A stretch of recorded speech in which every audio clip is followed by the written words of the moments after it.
Avant que l'argent ne vienne à manquer, c'est la circulation intérieure qui s'arrête. Le monde extérieur n'est que le reflet d'un champ vibratoire plus profond, un courant d'énergie que nous émettons sans cesse. Ce que nous appelons pauvreté n'est pas toujours l'absence de ressources, mais souvent l'absence de mouvement. Car tout dans l'univers est flux. La lumière, la sève, le souffle, le temps, même la pensée. Quand ce flux se fige, une forme de mort s'installe dans le vivant. Et cette mort, on l'appelle manque. Le manque est une onde, il ne vient pas du monde, il vient d'une mémoire. Une mémoire de peur, de comparaison, d'injustice ou de culpabilité. Ces charges invisibles s'accrochent au champ énergétique comme de petites pierres dans le courant d'un fleuve, ralentissant son élan naturel. L'énergie ne peut plus circuler librement, elle tourne en boucle dans les mêmes schémas de survie. Alors, même si les opportunités apparaissent, quelque chose en nous les repousse. Nous ne voyons plus, nous n'entendons plus, car le champ du manque déforme tout ce qu'il touche. Celui qui croit être pauvre dans le monde physique ne l'est pas toujours. Mais celui qui se sent pauvre intérieurement le devient tôt ou tard, car sa vibration appelle l'expérience correspondante. Le Bouddha disait « Ce que tu penses, tu le deviens ». Il aurait pu ajouter « Ce que tu ressens, tu le récoltes ». Le manque attire le manque non pas par punition, mais par cohérence vibratoire. L'univers ne juge pas, il répond simplement à la fréquence que tu émets. Si ton souffle intérieur dit « je n'ai pas », le monde dira « ainsi soit-il ». Il existe pourtant dans chaque être une abondance première. Elle ne vient pas du travail, ni du mérite, ni du hasard. Elle est ce que tu es avant même de vouloir quoi que ce soit. Une énergie en mouvement reliée au flux universel. Mais lorsque la conscience se coupe de cette source, elle entre dans la peur du manque et le cœur se referme. C'est cette fermeture qui crée la pauvreté. Non celle du portefeuille, mais celle du souffle. Regarde les arbres, ils ne demandent pas la pluie, ils la reçoivent. Ils ne doutent pas du soleil, ils l'absorbent. Leur richesse n'est pas dans l'accumulation, mais dans la relation juste avec le flux. Ainsi en est-il de l'humain. Quand il s'accorde à la fréquence du don, il attire le retour naturel de ce qu'il émane. Quand il se crispe sur la peur, il crée une vibration d'arrêt, un mur entre lui et le courant de la vie. Ce livre, ou plutôt cette traversée, ne parlera pas d'argent mais de la mémoire énergétique du manque. Il ne s'agit pas ici de technique pour attirer la richesse, mais de comprendre pourquoi elle s'éloigne. Car tant que l'onde intérieure porte la peur de ne pas avoir, aucune prière, aucune méthode, aucune stratégie ne peut durer. Il faut remonter à la racine vibratoire, là où le flux s'est contracté. Celui qui veut libérer la pauvreté extérieure doit d'abord dissoudre la pauvreté intérieure, la croyance d'être séparé du flux. Car l'univers n'est pas un marché. Il est un mouvement constant d'échange. Ce que tu offres avec pureté, il le multiplie. Ce que tu retiens avec peur, il le fige. Et dans ce simple échange invisible se décide la forme visible de ta vie. Alors, avant d'apprendre à attirer, il faut apprendre à ressentir. Avant de recevoir, il faut rouvrir le passage. Ce que tu cherches à posséder existe déjà, mais sous une autre fréquence. Le but n'est pas de changer le monde, c'est d'élever ton onde. Et quand cette onde change, le monde suit, sans effort, sans lutte, sans calcul. La pauvreté énergétique n'est pas une malédiction, c'est un appel.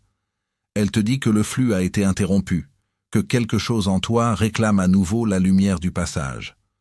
Lorsque tu comprendras cela, la peur du manque deviendra un maître et non un ennemi. Et à ce moment-là, tu découvriras ce que les anciens savaient déjà. La vraie richesse n'est pas ce que tu tiens dans la main, mais ce que tu laisses circuler à travers toi. Chaque être humain, qu'il en ait conscience ou non, émet une fréquence subtile.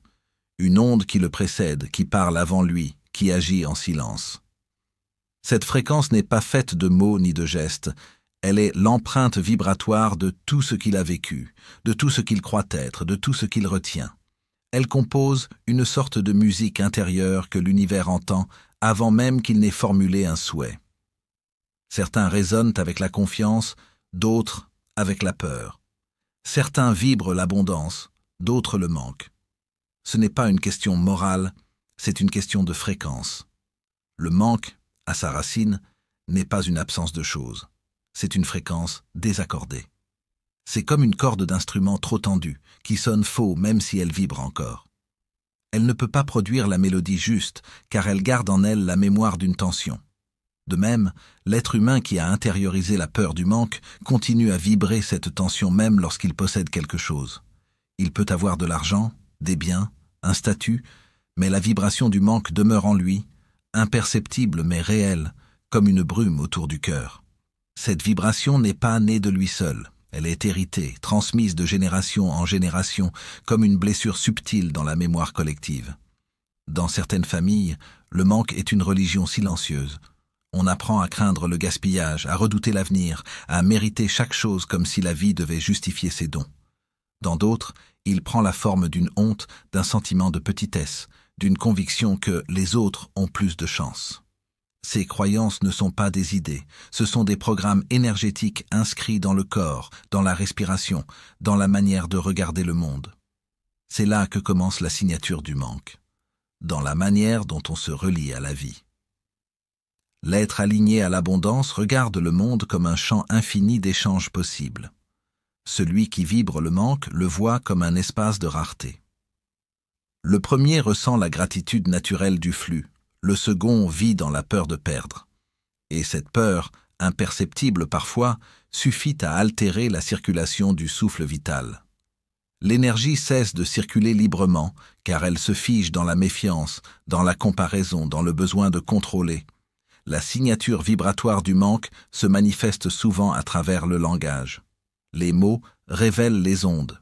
Celui qui dit « je n'ai pas assez » crée un univers où « assez » n'existe pas.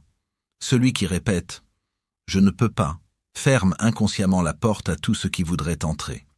Les mots, même murmurés en soi, sculptent la matière subtile. Le monde énergétique obéit à la qualité de la vibration, pas à l'intention apparente. On peut dire « je veux être riche » tout en émettant une onde de peur et de doute. Et c'est cette onde, non la phrase, que l'univers capte. Le manque se nourrit du regard que l'on porte sur soi. Il s'installe quand l'être oublie sa nature créatrice et se croit dépendant du monde extérieur. Alors il cherche, il mendie, il attend, au lieu d'émaner. L'âme, dans cette posture, se décentre. Elle se met à croire que la source est ailleurs, dans un travail, dans une personne, dans un miracle extérieur. Elle oublie que la source véritable jaillit du dedans, qu'elle est ce même flux qu'elle craint de perdre. Le manque, lorsqu'il s'enracine, devient une identité subtile. L'être ne dit plus seulement « je n'ai pas », il devient « celui qui n'a pas ». Et c'est ainsi que le champ vibratoire se cristallise autour d'une signature. Un ton, une onde, une couleur qui attire les situations correspondantes. Comme un aimant, cette vibration appelle à elle les expériences qui confirment son message. Je manque. L'univers, obéissant, ne fait que refléter cette cohérence. Mais le plus étrange, c'est que cette signature n'est pas toujours consciente. Parfois, elle se cache derrière des efforts immenses, des luttes constantes pour réussir. Certains accumulent pour fuir la peur du vide. D'autres contrôlent pour éviter la sensation du manque. Pourtant, plus ils courent, plus la vibration reste la même, car elle ne disparaît pas par la compensation. Elle se transforme seulement par la conscience. C'est lorsque l'être s'arrête qu'il écoute enfin ce qui vibre en lui, qu'il peut reconnaître la signature de son manque. Non pour s'en vouloir, mais pour la comprendre. Cette fréquence porte souvent la mémoire d'anciens traumatismes, d'expériences où la survie a dominé l'âme. Dans certaines vies, la peur du manque est née d'une famine, d'une trahison, d'un abandon.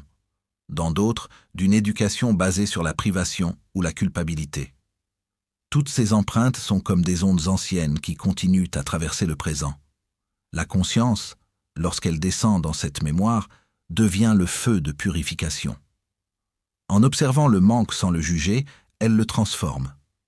Le regard juste agit comme une lumière qui réinforme la fréquence. Là où il y avait peur, elle insuffle la reconnaissance. Là où il y avait fermeture, elle crée un espace. Petit à petit, le champ énergétique se réaccorde au flux. La signature du manque commence à se dissoudre lorsqu'on cesse de la rejeter. Tant que tu veux ne plus manquer, tu nourris la vibration du manque, car tu restes dans la peur d'y être encore. Mais lorsque tu accueilles cette fréquence comme une expérience, tu redeviens le maître de ton champ. Ce n'est plus le manque qui vibre en toi, c'est la conscience qui l'observe. Et cette conscience, douce et silencieuse, est déjà abondance, car elle est libre. Beaucoup cherchent la richesse sans jamais chercher la paix intérieure. Mais l'une ne peut durer sans l'autre. La vraie richesse n'est pas ce que tu accumules, c'est la qualité de ton onde. Lorsque ton champ énergétique devient fluide, clair, aligné, la vie se réorganise naturellement autour de cette cohérence. Les rencontres changent, les occasions surgissent, les synchronicités s'ouvrent. Ce n'est pas la chance, c'est la résonance. La signature du manque, en vérité, n'est pas une malédiction, c'est une clé. Elle révèle où l'énergie s'est arrêtée, où le flux a besoin d'amour. C'est une carte intérieure indiquant les zones encore figées par la peur. Et lorsque tu oses regarder ces zones avec tendresse, sans jugement, quelque chose en toi se remet à circuler. Le courant reprend. Ce n'est pas immédiat, ce n'est pas spectaculaire, mais c'est réel. Le flux recommence par une pensée apaisée, par un souffle qui ne lutte plus. C'est ainsi que la pauvreté énergétique se transforme, non par l'accumulation de choses, mais par la réharmonisation de l'onde. Car l'univers, dans sa grande neutralité, ne donne pas selon le mérite, mais selon la fréquence. Et la fréquence la plus haute n'est pas celle de la volonté, mais celle de la confiance. Quand tu auras compris cela, tu verras que rien ne t'a jamais manqué. Tout ce que tu croyais absent attendait simplement que tu changes d'accord intérieur. Alors la vie qui ne t'avait jamais quitté viendra à toi sous 1000 formes. Ce jour-là, tu sauras que la richesse n'est pas une destination, mais un état de vibration retrouvé. Il existe dans les profondeurs de chaque être une mémoire plus ancienne que sa naissance, une vibration lente et persistante qui ne vient ni de l'éducation ni des circonstances, mais de la lignée elle-même. Nos ancêtres n'ont pas seulement laissé derrière eux des noms, des visages ou des histoires, ils ont inscrit dans l'invisible un champ énergétique, un ensemble de résonances, de dettes, de peurs et d'élans interrompus, qui se transmet comme un souffle à travers le sang. Chaque lignée est une rivière, et dans cette rivière coule à la fois la lumière et l'ombre. C'est là que naît ce qu'on pourrait appeler la pauvreté héritée, non pas celle de la matière, mais celle de l'énergie, celle du souffle vital limité par des serments, des blessures et des manques répétés depuis des générations. Certains naissent dans des maisons où l'argent semble toujours manquer, même quand il vient, car il s'enfuit aussitôt qu'il touche la main. D'autres grandissent dans des familles où l'on travaille dur, mais où l'abondance ne s'installe jamais, comme si une force invisible veillait à ce que rien ne dépasse, à ce que la joie de recevoir soit toujours écourtée. Ce n'est pas la malchance ni le hasard, c'est l'écho de contrats vibratoires scellés dans le passé. Des ancêtres ont vécu la perte, la famine, l'humiliation, la honte de ne pas avoir.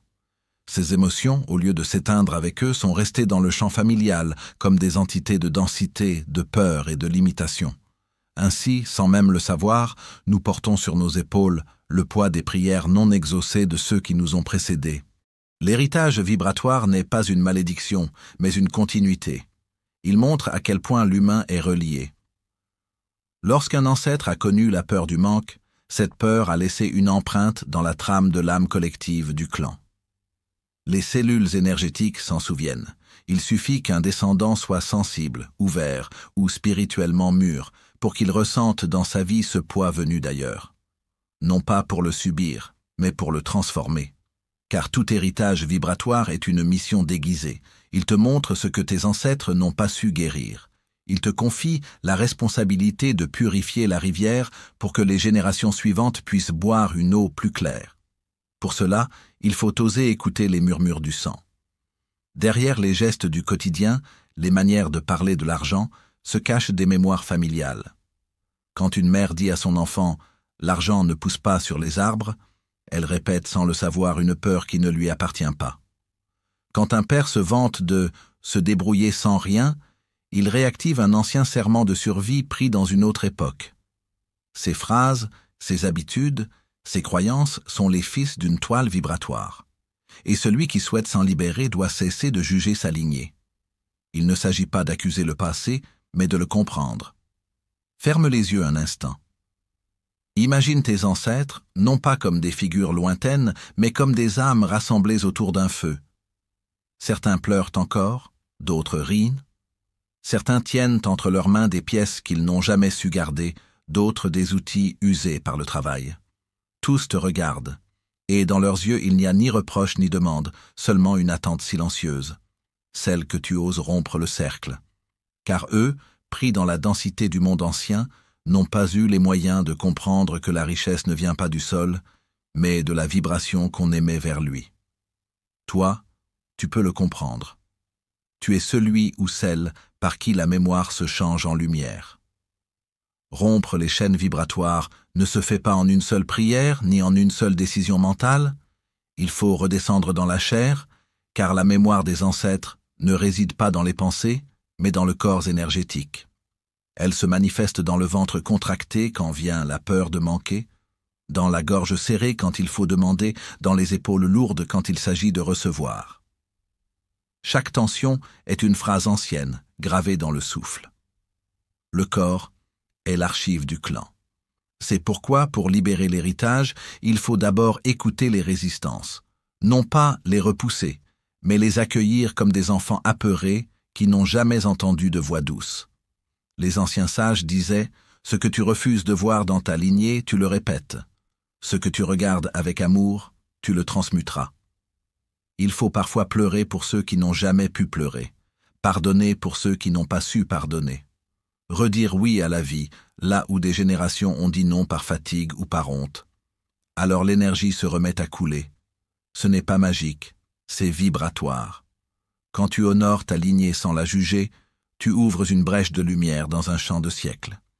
Et par cette brèche, une nouvelle vibration peut descendre. Les traditions spirituelles les plus profondes affirment que chaque âme choisit sa lignée pour guérir une mémoire collective. Ce n'est pas le hasard qui t'a placé dans la famille où tu es né. Si tu ressens la pauvreté, la peur de manquer, le sentiment de ne pas mériter, c'est que ton âme a accepté de venir purifier ce champ. Tu n'es pas victime d'un destin injuste, mais porteur d'un flambeau oublié. Les dettes de tes ancêtres ne te condamnent pas. Elles t'appellent. L'univers t'invite à les transformer en bénédictions.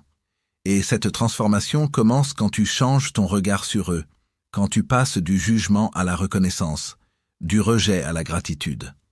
Remercie ceux qui ont souffert, car ils t'ont transmis la force de chercher plus haut. Bénis ceux qui ont échoué, car ils t'ont laissé la mission de réussir différemment. Embrasse intérieurement les silhouettes fatiguées qui te précèdent et dis-leur « Je vous vois, je vous aime, et je choisis de libérer cette mémoire. » À ce moment précis, la vibration change. Les chaînes invisibles se relâchent, tu sens le flux commencer à circuler dans ton corps comme une rivière ancienne retrouvant son lit. L'argent, alors, cesse d'être un combat. Il redevient ce qu'il a toujours été, une expression de la vie, un courant sacré que plus rien n'entrave. Ainsi se brise l'héritage vibratoire de la pauvreté, non pas en accumulant plus, mais en guérissant plus profondément. Quand tu t'inclines devant les blessures de ton sang sans t'y attacher, tu rends à tes ancêtres leur dignité et à toi-même ta liberté. Et ce jour-là, la lignée entière respire à nouveau. Il y a dans le cœur humain un conflit ancien entre la lumière du recevoir et l'ombre du mérite. Beaucoup d'âmes, en quête de pureté, ont confondu la richesse avec la faute et la pauvreté avec la vertu. C'est là un des plus puissants blocages énergétiques qui retient la prospérité, la culpabilité d'avoir. Elle ne se voit pas, elle ne s'avoue presque jamais, mais elle empoisonne le flux de la vie. Elle murmure à l'intérieur des êtres « Si je possède, j'en prive d'autres, si je reçois, c'est injuste, si je brille, on me jugera. » Et ce murmure devient loi. Le corps se ferme, le cœur se contracte, l'énergie cesse de circuler. Le monde matériel, obéissant fidèlement à cette vibration, reflète alors le manque. Cette culpabilité n'est pas seulement personnelle, elle est collective. Elle s'est tissée à travers les siècles dans l'esprit des peuples, dans les doctrines religieuses, dans les idéaux de sacrifice et de pénitence. L'idée que la richesse corrompt, que la simplicité sauve, a façonné des générations entières. Pourtant, ce n'est pas la richesse qui corrompt, mais la peur qui la manipule. Ce n'est pas la possession qui détruit, mais l'oubli du sacré dans l'acte de posséder. L'univers, lui, ne juge pas. Il distribue sans préférence. Le soleil éclaire les temples comme les taudis. Les océans ne choisissent pas où déposer leurs vagues. Seul l'humain a inventé la honte du recevoir. L'énergie de la culpabilité agit comme un filtre invisible. Elle laisse passer la lumière, mais pas la chaleur. L'être peut méditer, prier, visualiser l'abondance. Tant que la honte d'avoir n'est pas dissoute, le flux reste tiède, incomplet. La conscience dit « je veux », mais le cœur dit « je ne mérite pas ». Ce décalage entre le désir et la permission intérieure crée un champ de résistance. Dans ce champ, tout effort devient épuisant. Plus on cherche à attirer, plus on se vide, car la vibration dominante n'est pas l'ouverture, mais la crainte de prendre trop. Et dans le langage de l'énergie, la peur d'avoir est identique à l'interdiction de recevoir. Les origines de cette culpabilité remontent à loin. Dans de nombreuses civilisations, la richesse a été le privilège d'une élite oppressante. Les peuples, blessés par l'injustice, ont gravé dans leur inconscient collectif que posséder, c'est dominer, et que dominer, c'est trahir la lumière. Beaucoup d'âmes anciennes, ayant vécu ces blessures, ont choisi dans d'autres vies la pauvreté comme purification. Elles ont préféré le dénuement à la répétition de la faute. Mais ce choix vibratoire, autrefois juste, est devenu aujourd'hui une prison. Car l'évolution de l'âme demande non pas le rejet de la matière, mais son intégration. Refuser l'abondance, c'est refuser de faire circuler la bénédiction à travers soi.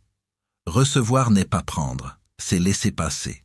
Celui qui reçoit avec gratitude devient un canal du divin. L'argent, l'amour, la réussite ne s'arrêtent pas en lui. Ils le traversent et nourrissent le monde. Mais celui qui se sent coupable ferme le canal. Il croit se protéger de la vanité, alors qu'il se prive de servir la vie. Car la vraie prospérité n'est jamais égoïste. Elle est circulation. Elle est l'eau qui coule, non celle qu'on retient. Pourtant, combien d'êtres s'interdisent encore d'être comblés? Ils redoutent les regards, les critiques, les jalousies. Ils préfèrent se diminuer que de susciter l'envie. Ils confondent modestie et négation de soi. La culpabilité d'avoir se manifeste dans 1000 petits gestes quotidiens. Celui qui refuse un compliment, celui qui dit « ce n'est rien » quand on le remercie, celui qui baisse les yeux quand il réussit, celui qui s'excuse d'exister avec plus de lumière que d'autres. Ce sont là des formes raffinées de résistance au recevoir.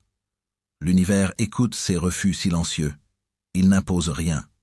Il reflète simplement la fréquence qu'on émet. Si tu dis, consciemment ou non, « je ne veux pas déranger », il t'accordera un monde qui te laisse en marge.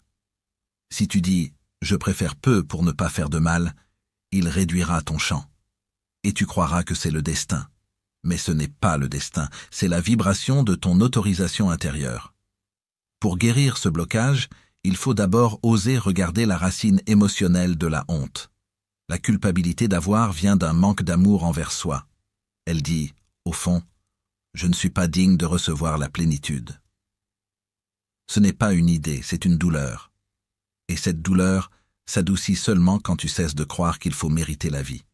Tu n'as rien à prouver pour être digne du flux. Tu n'as pas à souffrir pour être pur. Le monde spirituel ne récompense pas la privation.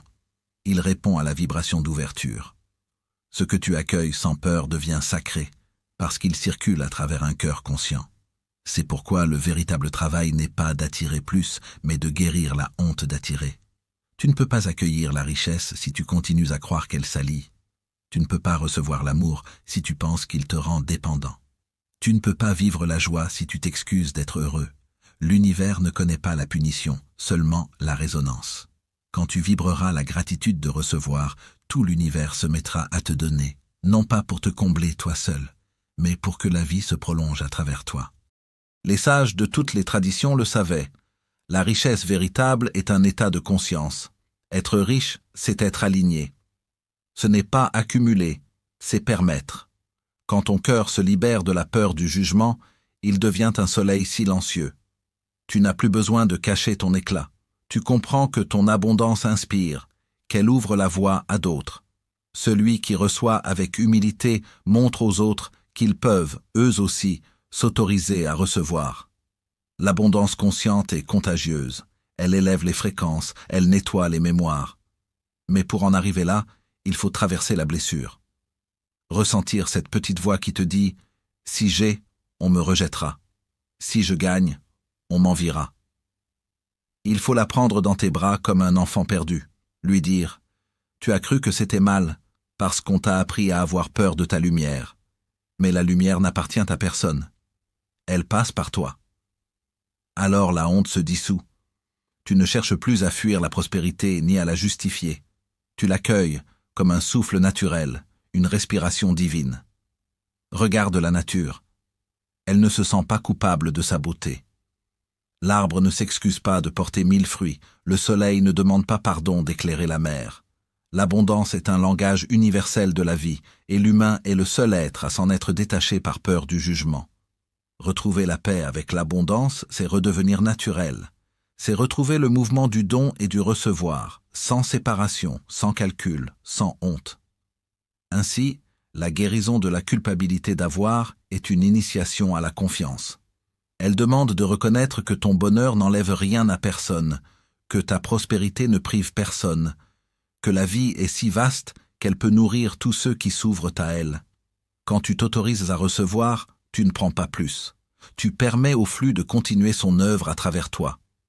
Et quand tu comprends cela profondément, tu n'as plus peur de l'argent, ni de la réussite, ni du regard des autres.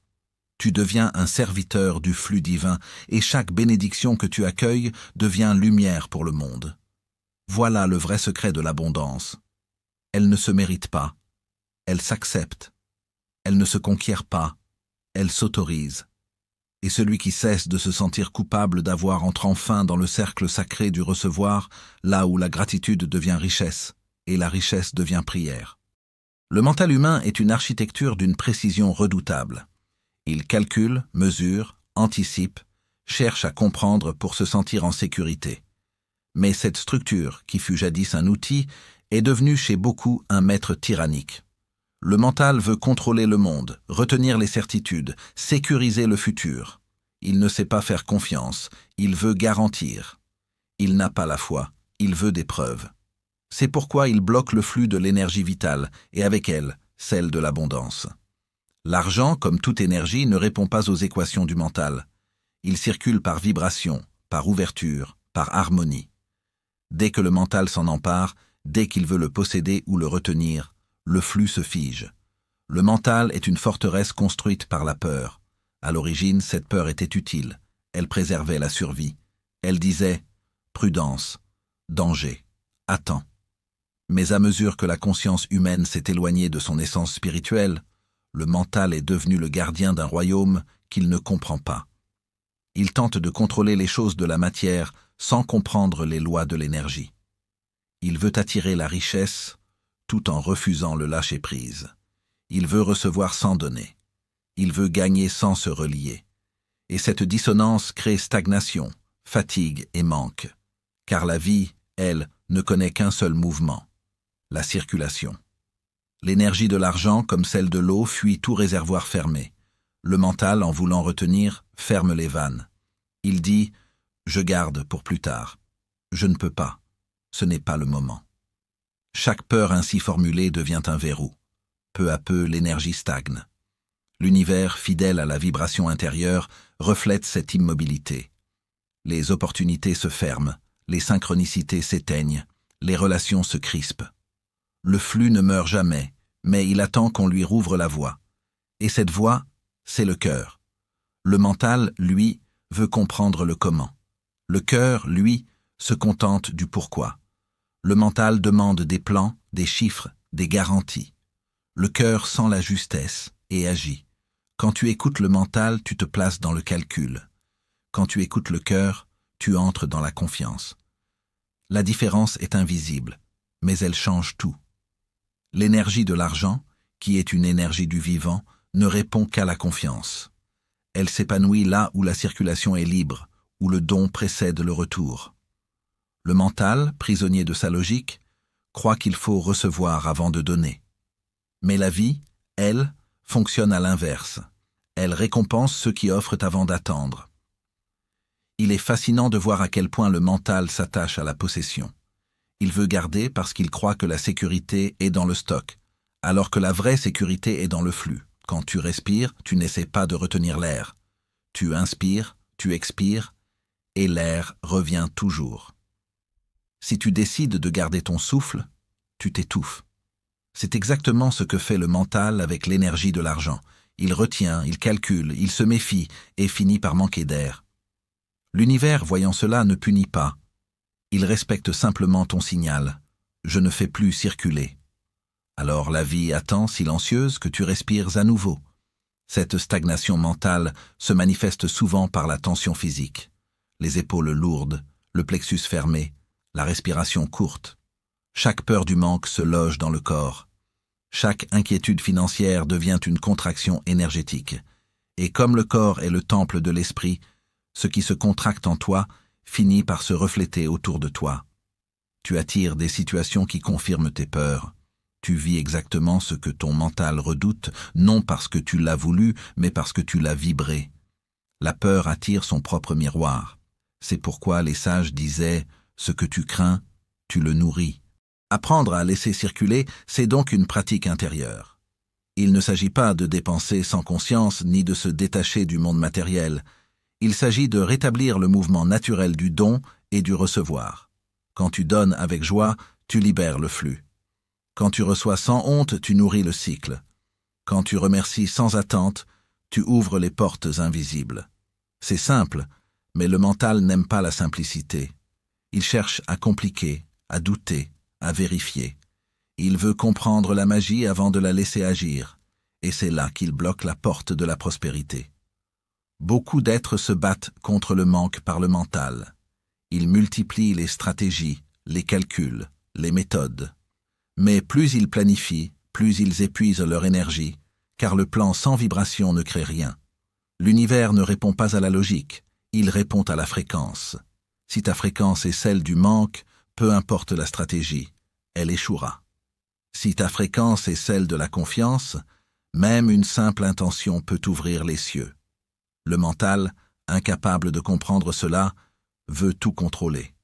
Il dit « Je ferai confiance quand j'aurai la preuve ». Mais la preuve ne vient que quand la confiance est déjà vibrée. Il faut comprendre que le mental n'est pas un ennemi, seulement un serviteur devenu trop bruyant. Son rôle est de traduire, non de diriger. Quand il prend le pouvoir, il ferme la porte de la foi. Mais quand il s'incline devant la conscience, il devient un allié précieux. Il transforme les intuitions du cœur en actions justes, en paroles claires, en gestes concrets. Le problème n'est pas d'avoir un mental, mais d'y habiter sans en sortir. Tant que tu crois que tout dépend de ton calcul, tu refuses la part invisible de la création. La vraie maîtrise n'est pas le contrôle, c'est la coopération avec l'invisible. Beaucoup de traditions ont décrit le mental comme une surface d'eau. Si tu la troubles, tu ne vois plus ton reflet. Si tu la calmes, tu vois le ciel. L'énergie de l'argent obéit à la même loi. Quand ton mental est agité par la peur, la comparaison, la colère ou la jalousie, le reflet se brouille. Tu n'attires plus rien de clair parce que ton champ est troublé. Mais quand tu apaises ton esprit, quand tu respires profondément, quand tu choisis la confiance plutôt que le calcul, le flux revient, naturellement. Tu ne fais plus d'efforts, tu permets. Il y a un secret que les anciens connaissaient. L'abondance ne vient jamais de la pensée, elle vient de l'état d'être. Tant que tu penses à la richesse avec tension, tu émets de la peur. Tant que tu réfléchis trop au « comment », tu oublies la puissance du « je suis ». Le mental parle en mots, le cœur parle en fréquence. Pour rétablir le flux, il faut se souvenir que l'énergie répond à la vibration, pas au raisonnement. Laisse ton esprit penser, mais ne le laisse plus diriger ta vibration. Donne-lui sa place, mais rends le sceptre à la conscience. L'énergie stagnante du mental peut parfois se déguiser en sagesse. Elle se cache derrière la prudence, la logique, le réalisme. Mais souvent, ce réalisme est une peur bien habillée. Il dit « je suis raisonnable », mais il veut dire « je ne crois plus à la magie ». Il dit « il faut être prudent », mais il veut dire « j'ai peur d'essayer ». Chaque fois que tu ressens cette contraction intérieure, tu peux la reconnaître. Tu peux dire à ton mental « merci de vouloir me protéger, mais maintenant je choisis la fluidité. » Et peu à peu, il apprend à se détendre. L'argent n'est pas attiré par les esprits tendus, mais par les âmes détendues. Il aime la joie, la gratitude, la circulation. Il fuit la crispation, la peur, le contrôle. Quand tu es dans le jeu de la vie, Quand tu agis avec confiance et humour, il vient vers toi comme un ami. Mais quand tu le poursuis avec anxiété, il s'éloigne. Le mental transforme l'argent en objet de guerre, alors que le cœur en fait un compagnon de route. L'un veut le posséder, l'autre veut le partager. Et l'univers choisit toujours le cœur. Tu remarqueras que les moments où tu as reçu le plus facilement une aide, une opportunité, une rencontre, sont souvent ceux où tu ne cherchais rien. Tu étais dans la légèreté, dans le mouvement, dans la gratitude. Tu avais cessé de vouloir contrôler. C'est à ce moment-là que le flux te trouve, parce que ton champ est ouvert. Le mental fermé crée des murs, le cœur ouvert crée des chemins. Apprendre à laisser circuler, c'est une forme d'alchimie. Cela demande de transformer la peur du manque en confiance dans le mouvement. Quand tu donnes, tu ne perds pas, tu actives le flux. Quand tu reçois, tu ne dois rien, tu honores le flux.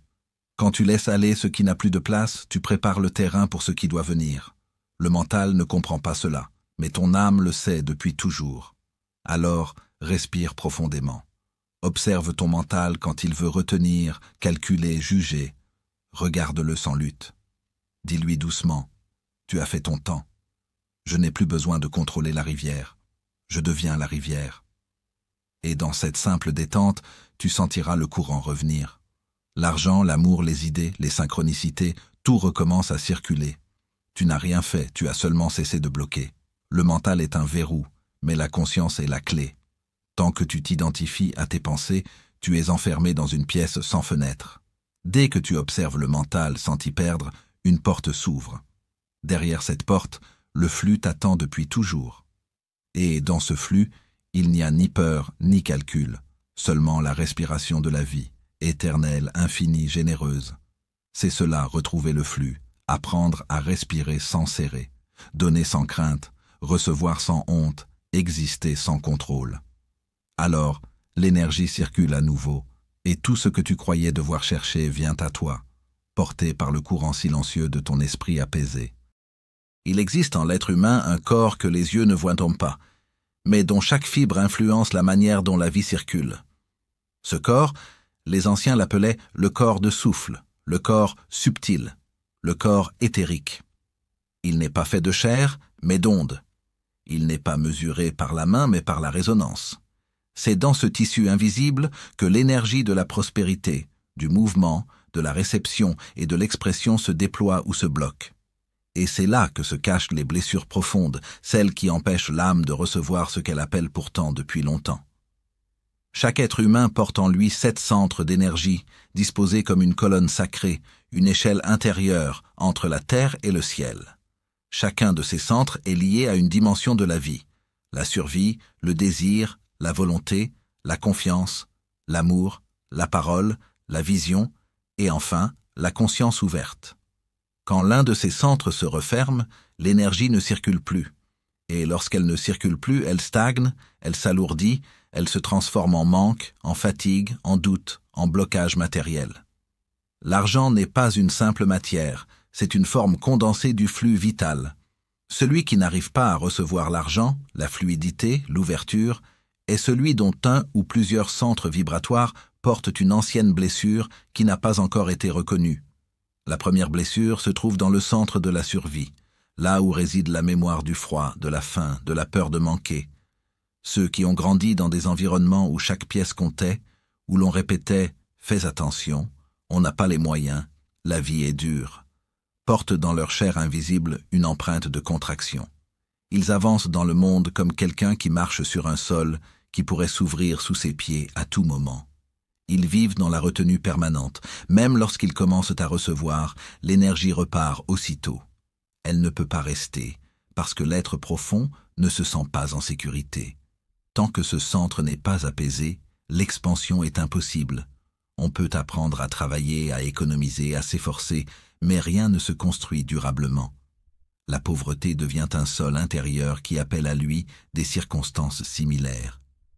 La seconde blessure réside dans le centre du désir et du plaisir.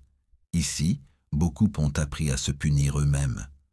L'idée qu'il ne faut pas trop demander, qu'il ne faut pas vouloir plus, qu'il ne faut pas être gourmand. Alors la vie devient minimale, tout se réduit.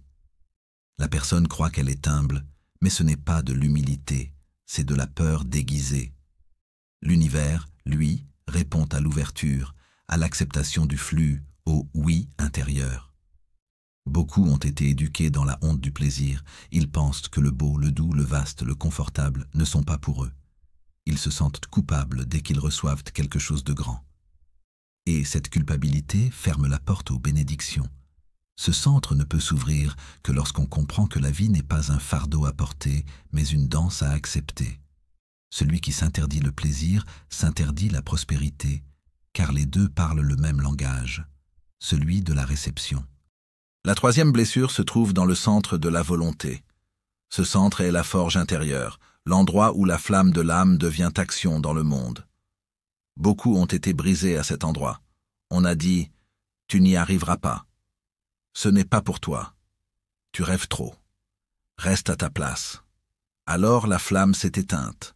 Non pas complètement, car la flamme de l'âme ne peut jamais mourir, mais elle est devenue faible, fragile, presque invisible. La personne sent qu'elle a des rêves, des élans, des visions, mais elle n'ose pas les incarner. Elle hésite, elle doute, elle attend une permission qui ne viendra jamais. La pauvreté, alors, n'est pas un manque d'opportunité, elle est l'absence de feu intérieur.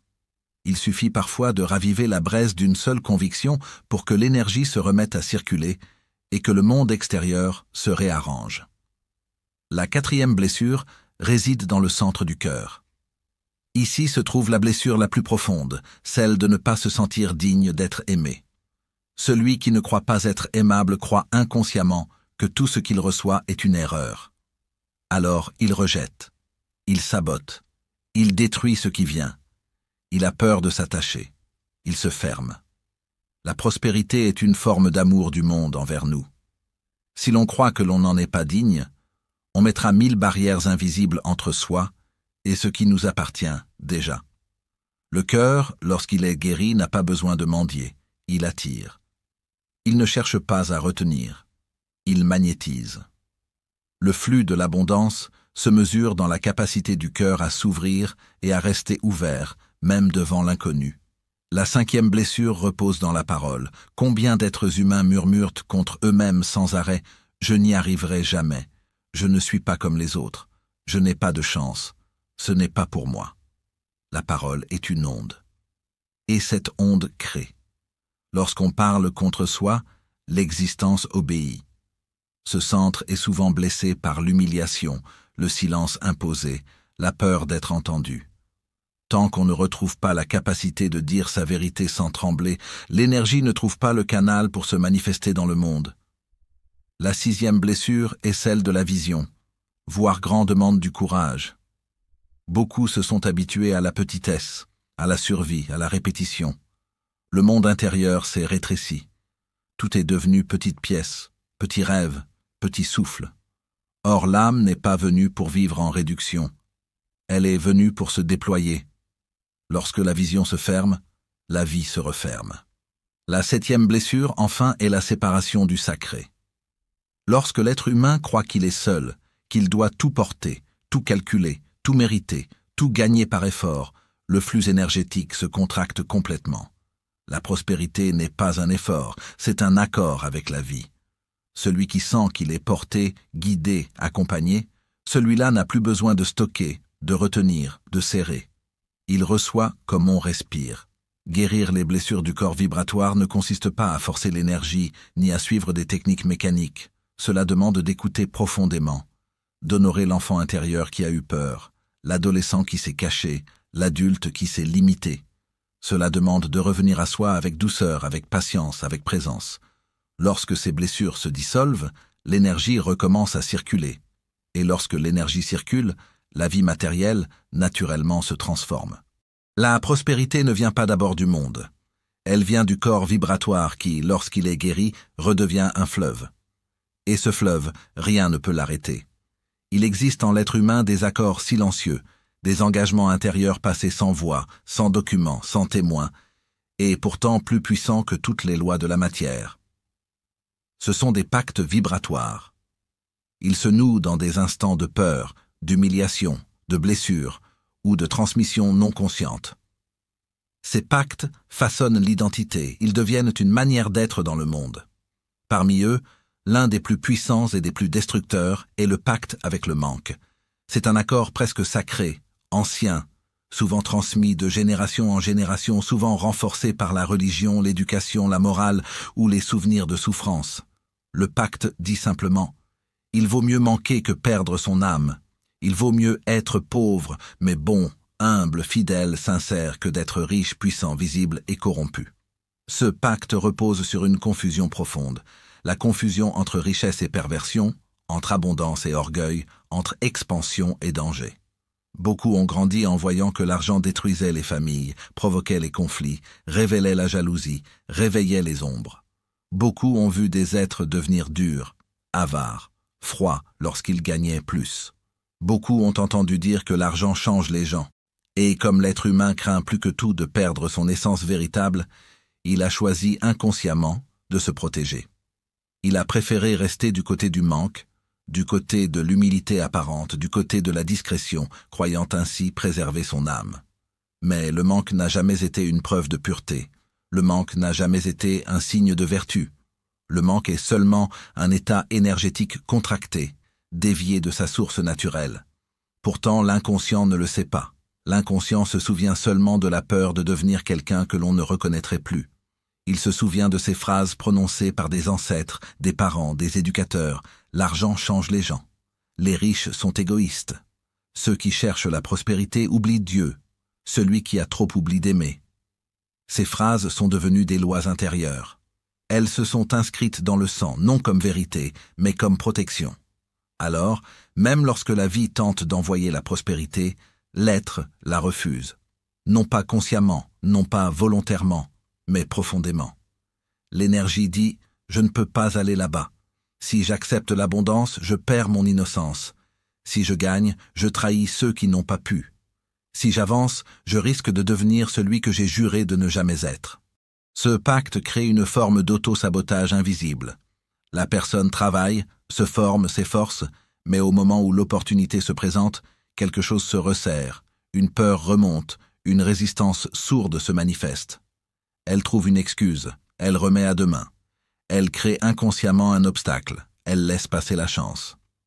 Et elle souffre, car elle sent profondément qu'elle aurait pu réussir, qu'elle avait les capacités, les talents, les intuitions, mais quelque chose en elle a dit non. Ce non, c'est le pacte. Pour dissoudre un pacte, il faut d'abord le voir, le reconnaître, l'appeler par son nom. Comprendre qu'il ne s'agit pas de paresse, ni de manque de discipline, ni de mauvais karma. Il s'agit d'un engagement intérieur à se protéger contre une forme de douleur redoutée. Ce pacte, très souvent, est lié à la loyauté familiale.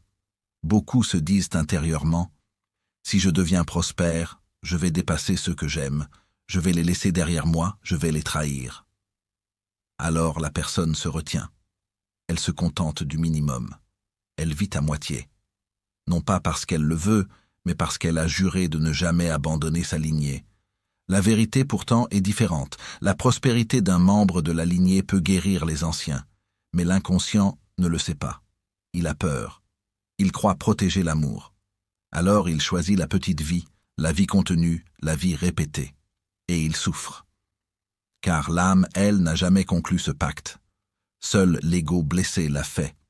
L'âme, elle, sait qu'elle est venue pour se déployer, rayonner, transformer, se souvenir de sa nature illimitée. L'âme sait que l'abondance est un état naturel, que recevoir est un mouvement divin, que l'expansion est la respiration du cosmos. L'âme ne craint pas la lumière. C'est la mémoire humaine qui craint. Pour dissoudre le pacte avec le manque, il faut revenir à la racine du serment, la peur de perdre l'âme. Il faut parler directement à cet espace intérieur, avec douceur, avec respect, avec vérité. Il faut dire « Mon essence ne peut pas être perdue. Elle est éternelle, intouchable, inaltérable. L'abondance ne peut pas me transformer en quelqu'un d'autre, car ce que je suis ne dépend pas de la matière. L'argent ne me change pas, il révèle simplement ce qui est déjà en moi.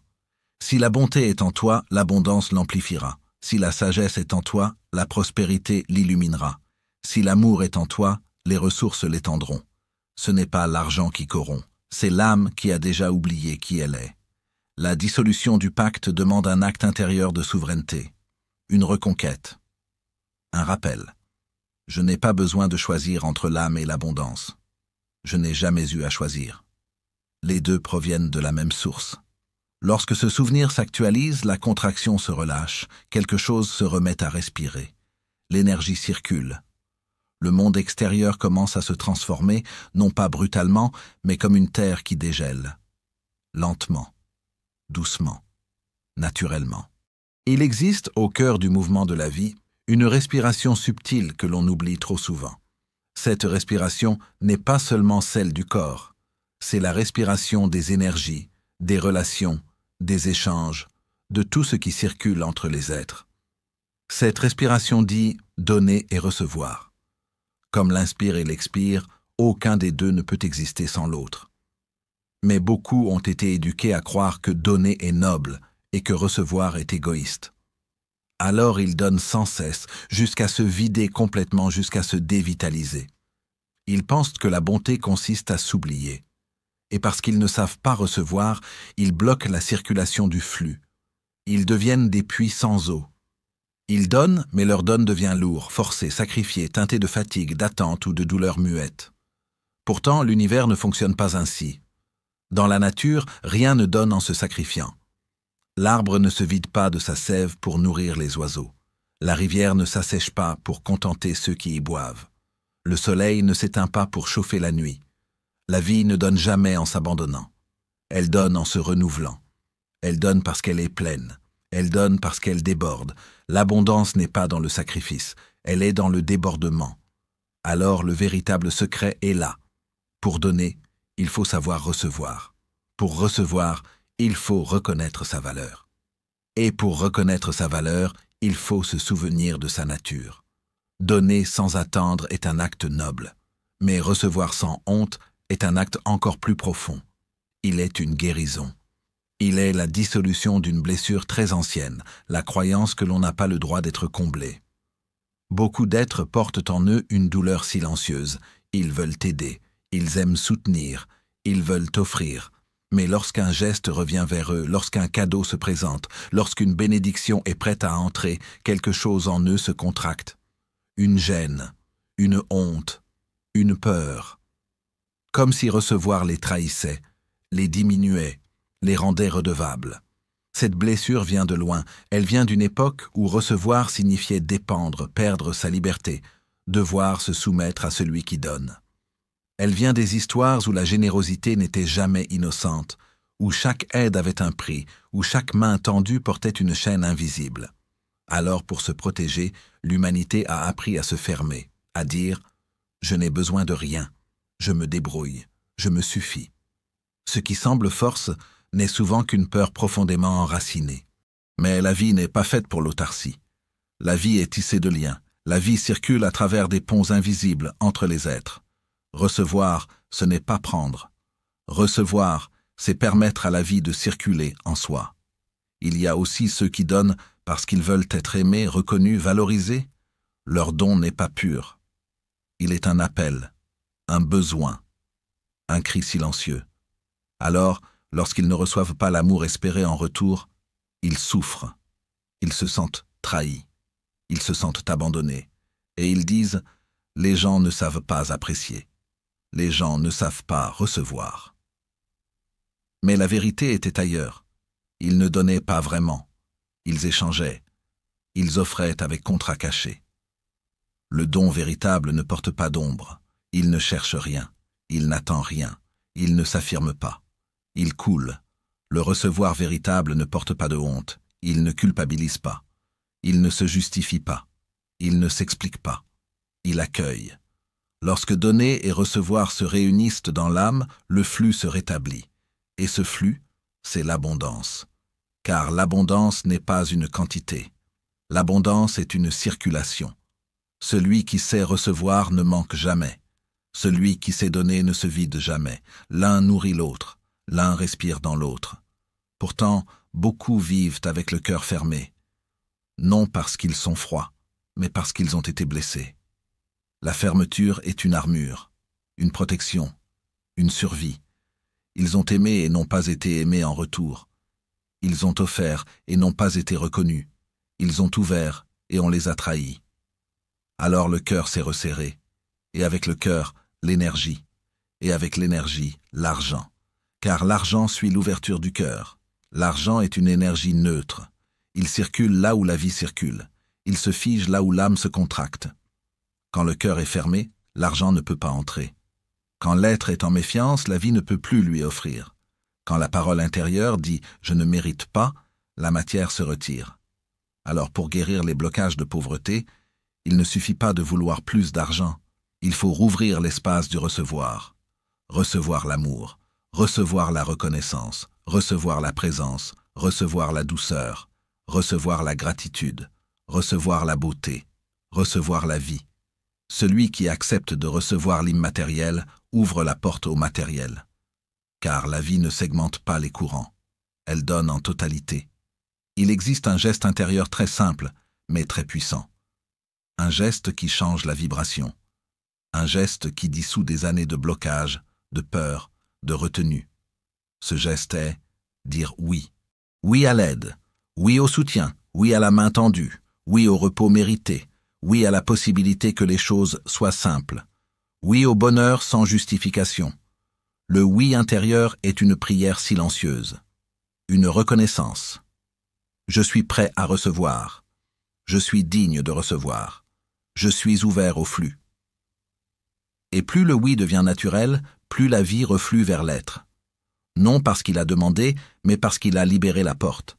Le don, enfin, devient pur. Le recevoir devient léger. Le flux devient vivant. Le manque se dissout comme une ombre à la lumière. Et l'être comprend enfin ceci. La source n'est pas dehors. La source n'est pas dans l'argent. La source n'est pas dans le travail.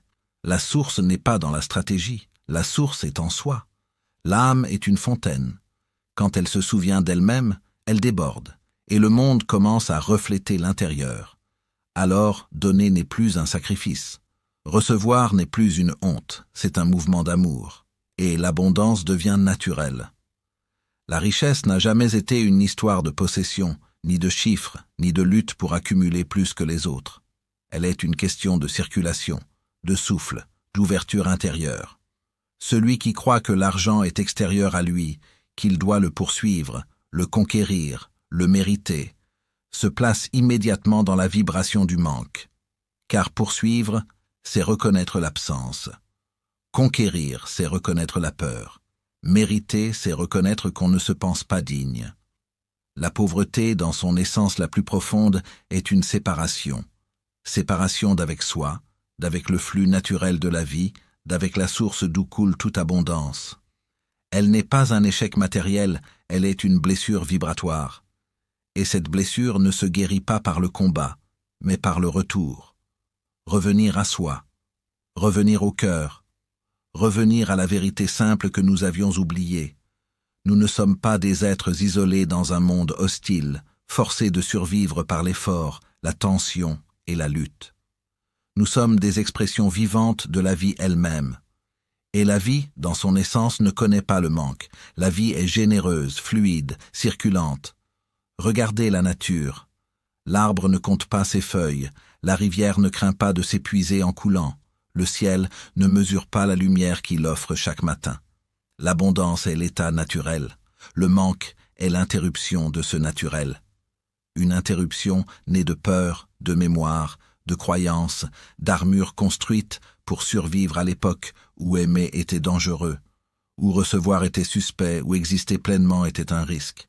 Mais lorsque l'être commence à se souvenir, quelque chose se délie. L'énergie recommence à circuler, pas brutalement, pas comme une explosion, mais comme une eau qui retrouve son lit, comme un souffle qui revient dans un corps longtemps retenu, comme un cœur qui enfin s'assouplit après des années de vigilance. L'abondance n'entre pas par la force, elle entre par la détente.